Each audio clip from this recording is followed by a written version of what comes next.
Good evening and welcome to the Smart Entrepreneurship Decoded show. Over the past many weeks, we have met people from all aspects and walks of life connected to entrepreneurship. We have met entrepreneurs themselves in the journey. We have met investors. We have met lawyers, everybody. One of the common things you hear from people is that who mentors you and the kind of mentor you have can really make or break you. But getting a good mentor is so tough. I have often spoken about fake mentors, right? Midlife, burnt out individuals who could not make it in the companies they worked for, walking around with their CVs and trading equity for mentorship. When you get mentors like that and give equity for free, virtually free, you show a certain business acumen that makes an investor nervous. And I have also often spoken about in life in general, not just entrepreneurship. It is not who advises you, but who you listen to that will create a better version of you or break you. Tonight, we are going to meet an interesting individual, somebody you should listen to. What kind of mentor should you have for your startup? Somebody who's seen the movie before. Somebody advising you should have a wide variety of experience, not having done 30 years experience of doing the same job day in and day out. That's 1 year experience, not 30 years experience. Somebody who's done diverse stuff from in different industries, done it hands-on, succeeded, and is well networked. Because that's what you want from a mentor. Real world advice, real practical stuff, and somebody you respect for what they have achieved. Tonight, we have somebody like that. Somebody who's run restaurants, somebody who's run hotels, somebody who's worked in media, somebody who's also done investment banking, somebody who's a mentor, guide, investor, and an author of 2 books. Please join me in welcoming Umesh Luthria from Mumbai. Welcome, Umesh. I'm sorry, Nalin. I think there's a technical issue. You are inaudible, completely inaudible to me. You can't hear me at all?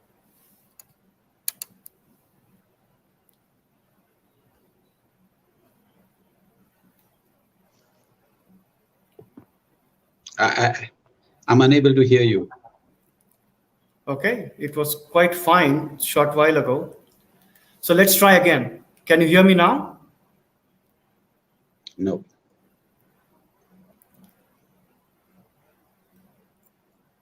Should I log out and log in again? Try that. I'll just come back. I'll just log out and log in again. Yeah. So while Umesh logs off and logs back in, he's a very interesting personality. He wrote 2 books, one called 11 Gurus, one called Coffee Shots. And he's worked in such diverse areas. I had a very interesting meeting with him in between the 2 waves of the pandemic in Mumbai. At that time, and it was probably November when I met him in Mumbai in Bombay Club. And we had some very interesting conversations at that time. Umesh, are you able to hear us now? Yeah. Okay. Could you hear any part of the introduction? No, but I could what they say, read your lips to a certain extent. Okay. And so I hope it was all flattery. I spoke a little bit about your diverse background, from media to hotels to restaurants to private banking, investment banking, and what you do now. How did you get into all these areas as a young person? I'm sure this was not a planned career, right? No, how did you get into all this? So when I was a kid, my ambition was to be an engine driver so that I could travel around the country. Okay. And then it switched to becoming a pilot, again to travel around the world. And somewhere along the line, I wanted to join, out of patriotism, the Indian Air Force or the Indian Army or something. I mean, for me, in those days, I'm talking about 19 60s and 70s, uh, that is what used to be the kind of ambition that young kids had, that either you would end up as an engineer or a doctor or an accountant. I think accountant was also a distant, uh, you know, career which nobody thought of. And hotels, you had to be crazy to even think of hotels. So yeah, it's not by my own design, but design of, let's say, situations which came throughout my life. So I think we shared this over a pizza at when we last met, that we both are accountants by education, and neither you nor I enjoy doing anything with accounting other than counting money, I suppose. Uh, You uh, know, before we went live, you said something very interesting. I asked you about the two books you've written, right? And right. you said before you write a book, you should be a successful investment banker so that people believe That's your it. lies. Now, Yeah, I'm not lying over here. so I'm going to take it a step further. Right. What makes a successful investor? You yourself have turned around, right? You've seen both sides of it, entrepreneurship and Yeah. investment. So, Yeah. what makes a successful investor, in your view, in the Indian context? Um, in any context, the fundamental of being an investor is being delinked to what you do. Uh, I think emotions and investment don't go hand in hand. We fall in love with what we do, and just like it plays out in real life, if you get emotional about a particular subject, you start bringing in your own personal prejudices, and one keeps beating or flogging a dead horse in the hope of a recovery when there is none. So an investor is a person who can be detached, more like a swami, I would say. Is Mhm. that today the weather is good, I will invest. Tomorrow the weather is bad, I will get out of it. Unless you are a contrarian swami who says today the weather is bad, I will invest, and today the weather is good, I'm going to exit. So once you get your approach right, and the detachment to what you are doing, I think you'll make a fabulous investor. Anybody who wants to fall in love with their own project and their doings, especially like an entrepreneur, sometimes doesn't make it as a good investor. Mhm. The good investor entrepreneurs are the ones who have not had trouble giving up their businesses and restarting all over again. So uh, when it comes Okay. to entrepreneurs, most of the failures are not because they have done something wrong. It is admitting that they have done something wrong, and or not correct in the situation that they are in, Okay. and the inability to take a walk. That's a good point, right? Many entrepreneurs get stuck in their companies for life without realizing that each stage of business requires a different kind of personality and different kind of skills. But Right. when I was introducing you, I was talking about mentoring, uh, how entrepreneurs should be careful about fake mentors, people in their midlife who could not make it in their own companies, walking around with CVs, trying to exchange equity for mentoring. But as an investor, is there a role of playing mentor and investor, or do you think that gets fuzzy?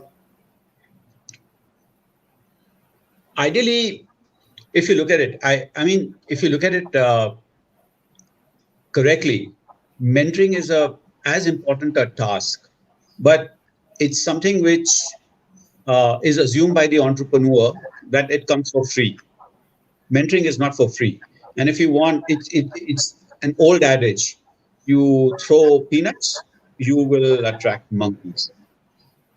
Okay, and there are a lot of monkeys around who will jump in just for the sake Yeah, of there's a lot of that going around, and I keep warning entrepreneurs against it.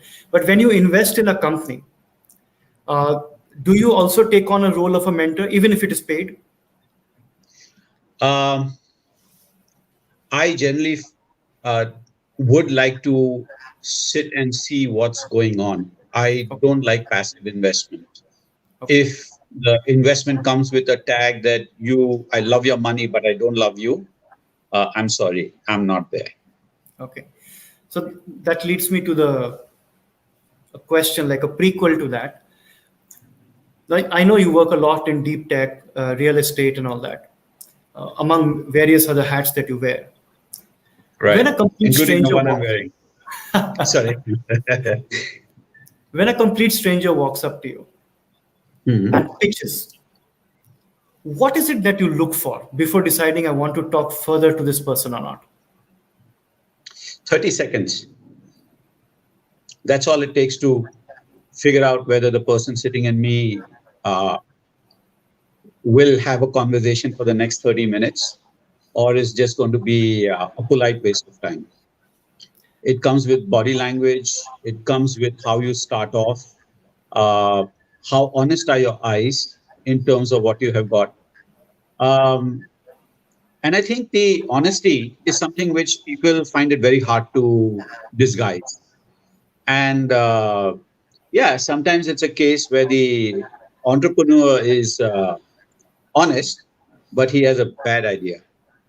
And there are times when you have a entrepreneur who has a damn good idea, but he's going to take you to the cleaners. So the first 30 seconds is reading people. I think it's very important as an investor to read the intent of what the other person is coming to you for. And is he there to possibly make a monkey out of you? Uh, or the guy seriously has good intent but doesn't have the experience or delivery uh, to take it across. Good point. I think I was being charitable to people when I said 40 seconds. You just cut it down to 30 seconds. Henceforth, I'll advise people first 30 seconds. Because I am often trolled for saying 40 seconds. If you have my attention, you got it, because people invest in people, everything else comes later. And you True. said it more eloquently in different words, that actually you are judging the person from various ways that cannot be described in a textbook or in words, right? You look at a That's true. person and you sense, and from there it starts. So that's a good point. So now, in this pandemic time or whatever, or the last 1 year, or over the next 1 year, what sectors are exciting you? What's coming on your table? What's coming on my table? I think there's a lot of stuff going on. Honestly, there's a lot of work being done, and uh, digitization, quote unquote, Mhm. is a terminology being abused. Uh, Even a clothing manufacturer wants to digitize, okay, without understanding what digitization or being a digital brand stands for. So they want to take a old school business and take it to mainstream as a digital business. And for them, digital means just going on the net and creating an e-commerce platform, which already exists in so many different avatars. So we keep telling them, why on earth do you want to create all of this when it already exists? What is the differentiation you're bringing to the table? But there is some very interesting work which is being done. I mean, the kind of ideation that is happening right now, Nalin, is fantastic, especially in the world of AI, especially in e-mobility, sustainability, and you'd be surprised, a lot of social entrepreneurship that is coming up, and it's making a lot and lot of money. It's hard work, but it makes a lot of money. And I'm pleased to hear that, because in Indonesia, we teach AI across the country to thousands and thousands of students. So it's good that a lot of work is happening in that area. Yes, and I myself am doing a course on artificial intelligence, at least uh, from an understanding point of view. And it sometimes skips us that artificial intelligence has been around, uh, not now, but Yes. decades, for decades, and we have not seen it as such, as artificial intelligence. I mean, starting with your simple calculator, it was, I would say, or even if you take an abacus, anything which enhances a human's ability to do work better, faster, more efficiently is intelligence. Yes.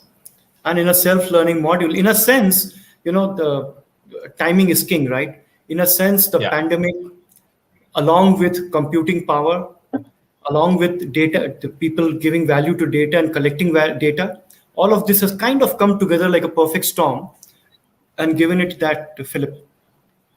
Yeah, I mean, we're just giving the formality as though it's like the prodigal son has returned and the son is now mature. He's got his university degree. So, from our perspective, if you want a analogy, I would say that now the artificial intelligence we are dealing with is of a person who has graduated from college, and now we say, "Wow, the son is mature enough to do certain things," whereas uh, the son was always there and he was doing a lot of intelligent things in school and before that or whatever. But now I must correct myself, son and daughter. uh, I have a son and daughter so too. So, something you said caught my attention right away. You said you're doing a course on artificial intelligence, or at least one that is at a basic awareness level and all that. yeah, Now, when we meet investors, when entrepreneurs meet investors, a lot of them are lazy investors. You know, right. looking more, they come across more as money lenders than investors. How important is it for an investor to remain updated? I mean, what kind of thing do you need to do? Very. And if you can't do it, get somebody else to invest for you. You need to be on top of your game in order to understand what is being thrown at you. If you don't have that level of understanding, and Nalin, many a times I've seen people try to do something in order to show one-upmanship. Mhm. Remember, the guy who's sitting in front of you, bringing a set of technology. I mean, as I said, let me go back to that example of the EV or the e-mobility platform that I was just evaluating. Mhm. I was sitting across, uh, you can actually call them rocket scientists. One was a PhD in automotive engineering, Mhm. another one in aerospace, and third one in computing. You know, you cannot match up to the kind of intelligence that is in front of you. All that you're doing is making sure that you, with your own learning and the basics that you have learned about it, can ask certain intelligent questions and you actually reinforce your learning from them. There's a lot which you can take away from the conversation, if not an investable idea.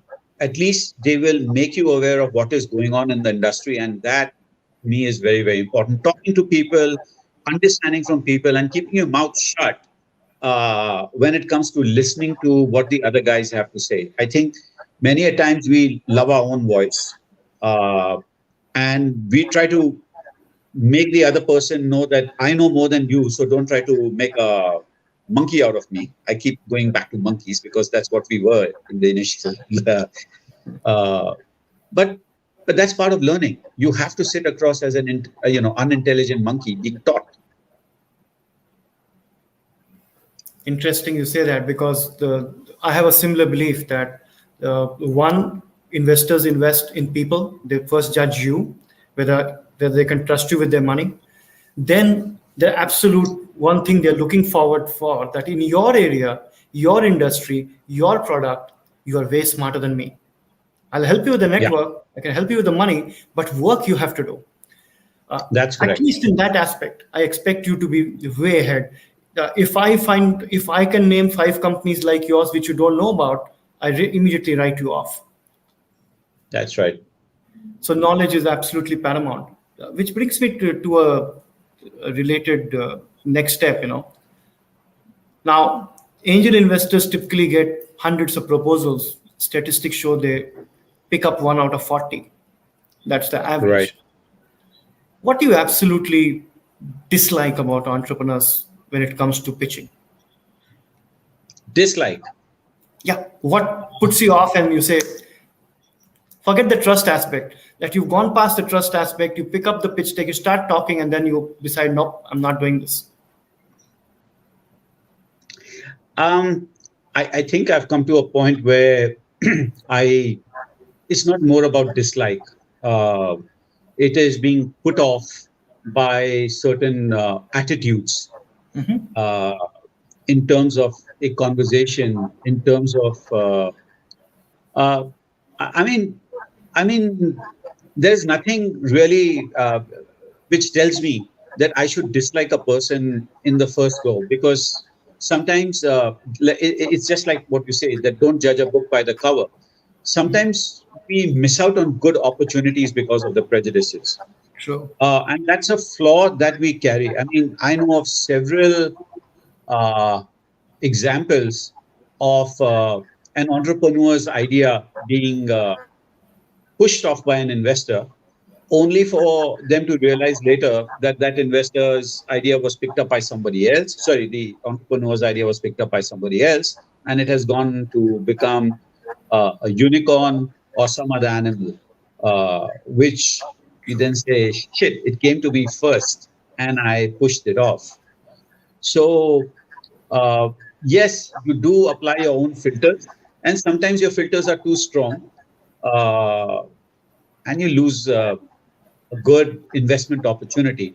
But dislike, I don't think No, there in is much terms to of dislike. not dislike, maybe that's a harsh word, but in terms of you said certain attitudes put you off, right? Certain traits or certain words. What? Give me a few of those to guide people who watch this show. Okay, over cockiness in front of an investor is a definite put off. Uh, Trying to, make the other person believe that I know it all and you are not capable of. That person may not know as much as you in what you do, but that person still controls the money. So I'll take you back to my college days. Uh, I studied my business admin at IIT Chicago. Okay. And The reason for doing it was because I had this uh, terrible ambition to join the IITs in India. And for some reason, I couldn't join it over here. So I said, IIT to IIT, hai na? So I joined IIT Chicago. And my debate used to be constantly with technologists, with engineers. And they used to keep thinking of business students as the lowest, on the lowest rung of the ladder. And they say, what do you guys do? You just pencil and paper pushers. I said, yeah, at the end of the day, your idea comes to us and we decide your future. So, I said, be nice to me, or someday you'll meet a low rung idiot who will decide that your brilliant idea doesn't deserve a single dollar. And, you know, you'll be left with uh, frustrated. Do So, you? cockiness to me is, or overzealousness in terms of selling is a Mhm. definite put off. You need to show your confidence, but not to the point where you are pissing off people, if you want to put it that way. Okay, those are definitely things to watch out for. But Mhm. in your experience, when it comes to investments, do you advise investors, the angel investors, individuals, to come in groups or individually? How does it work for you? Also, you're asking whether you want to be a lone wolf or a herd. Uh, Yep. uh, Both have worked, Nalin. Honestly, both have worked in some way or the other. There is it's a question of risk. I mean, from an investor point of view, there's one thing which is called talking point. So Hmm. again, I've heard this at a lot of these uh, investor clubs, you may want to call it. Oh, Okay. we have invested in about 30 startups. It could just be a fraction of a lakh, if not a lakh. But you go around talking again with that boast, like you have invested significant sums of money. in the investment, I mean, in the startup ecosystem, which is not true.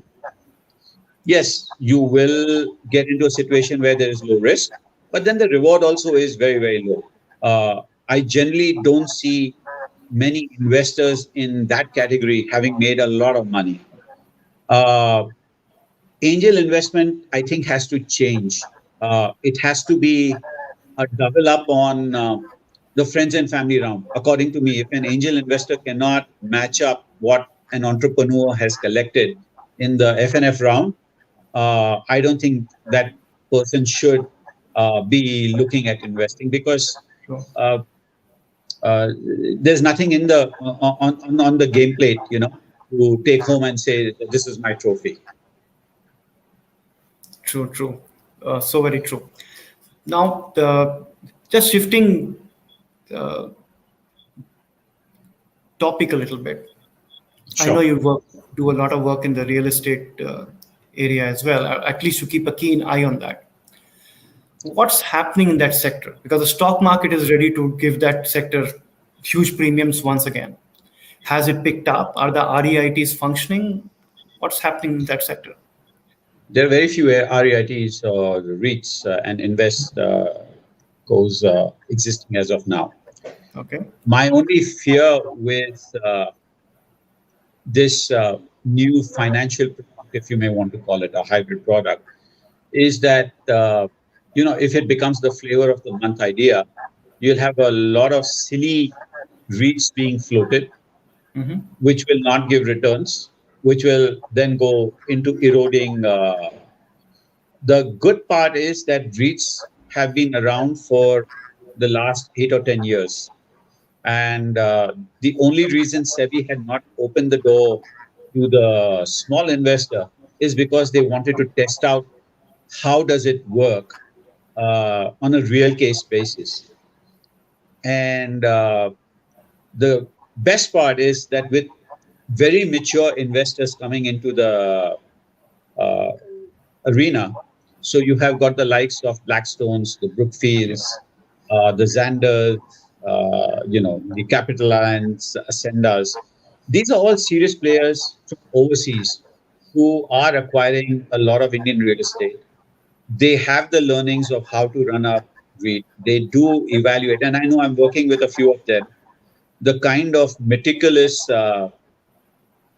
rigor they put a project for acquisition through, Mm-hmm. uh, it is it is meant to make sure that the investor who puts money in them uh, gets the fair share that has been committed. True. If that trend continues, I think the real estate industry is in for a big fillip. In fact, I was speaking to a fund manager a few days back, and this guy is purely into private equity. Mm-hmm. And his mantra was, you always have these rising stars or the eclipse stars. Uh, with the coming of REITs, this is going to become, this industry at least is going to become more and more institutionalized. And at the end of the day, you're going to see it rise up like a hockey curve. Okay. Do you see any the major activity? I know SEBI is working on the rules, but in the SPAC space, SPACs coming up in India, special purpose vehicles. Yeah. So SPACs were again the flavor of the season back in 2005, 2006. A lot of SPACs, especially in the real estate market, had listed themselves on the Singapore and more on the London Stock Exchange, on the Mm-hmm. AIM market, alternative investment market. Yes. I think uh, it's still a bit nascent for this country uh, because everything that we have done in real estate is a SPAC. You just have a piece of paper. I mean, real estate is a classic example of a SPAC. Is that you sometimes don't even own the land. You just put up a project board, and because you develop, believe in the developer, you had been putting money on the table, only to realize that there was nothing there. There was no due diligence done by the investor per se. So that I think will change over a period of time, and uh, I'm quite confident that the regulator will come up with a decent set of laws because there is enough experience now to back themselves on. True. So we're coming to the end of our time. I'll take one final question for you. Now, I know you have had a very diverse career. I know you are very passionate about a lot of things, including fitness, mental health, and investments, etc. What keeps you going? What next? What's keeping you excited? Um, Good question. What keeps me going is belief in your own self. To answer yourself on a daily basis, not to answer anybody else. It is, what did I do today to make myself proud? What did I do today to give me joy? What did I do today to make me feel that I'm a better human than I was yesterday? So one final supplemental question, though I said it's the last one, you intrigued me. So do you think entrepreneurs underestimate the importance of or the emotional drain of the journey mentally when they enter entrepreneurship? Do they underestimate the what it will take away from them mentally? 100%. 100%. They don't know what they are signing up for. And many of them get sucked in, and that's the end of them. I found it very interesting. You will be able to relate to it. That from a time when entrepreneurship was virtually unheard of, right? It became fashionable to a point where it's an obsession, and people think funding is a social badge of honor. It is a birthright. Without funding, a startup cannot start. And I keep meeting entrepreneurs, and I realize that more than half of them need advice, not money. They can very I well. I 100% endorse you on that. That most entrepreneurs, I think they should go back and look at their fathers and forefathers. India was a entrepreneurship back in 1947. Yes. Okay, with the socialism of Nehru and the Khadiism of Gandhi, uh, India was all about entrepreneurship. Where it changed, we don't know, but we are a land of entrepreneurs. And those entrepreneurs knew that the only entity they could rely on was I, me, myself. True. Umesh, it's been an absolute pleasure having you here. Your thoughts, your ideas, you are the kind of strategic investor and mentor every startup could dream of, because you bring the right combination of seeing life from with a close lens through various industries, having done it yourself, as well as a great network that an entrepreneur gets. Thank you very much. All the best and have a great night. You too, Nalin, and it was a pleasure being on your show. Thank you. Thank you. Thank you.